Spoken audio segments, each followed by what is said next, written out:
এই ঘটনাটা যেহেতু ঘটেছে এই চা বাগান এলাকায়, গতকালকে মোট 3 জনকে আমরা উঠিয়েছিলাম এই কেসের নিরিখে।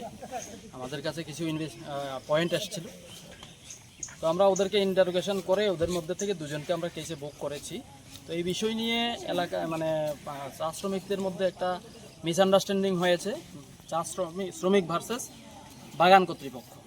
তো এই জায়গাটা ক্লিয়ারেন্স করার জন্য আমরা আমাদের ইনভেস্টিগেশন প্রসেসে কী হতে পারে এবং এখানে যারা শ্রমিক রয়েছে, নির্দোষ শ্রমিক রয়েছে, তাদেরকে যাতে আমরা কেসের আমরা যাতে হ্যারাসমেন্ট না হতে হয় সেজন্য আমরা এখানে কেসের লাইন আমাদের তরফ থেকে এখানে ক্লিয়ারেন্স করা হয়েছে। এই ব্যাপারে আমরা ওদেরকে আশ্বস্ত করেছি। আশা করি আমাদের ইনভেস্টিগেশন প্রসেসে শ্রমিক এবং বাগান কর্তৃপক্ষ থেকে এবং লোকাল যে সমাজসেবীরা আছে ওনাদের পক্ষ থেকে আমরা সহযোগিতা পাবো, সেজন্যই এখানে আসা করি। গাড়ি চালক হত্যার পিছনে এখন পর্যন্ত কয়জন গ্রেপ্তার হয়েছে? এখন পর্যন্ত 2 জন। তো কি মনে করেন প্রাথমিকভাবে এটা কি মার্ডার? Of course murder.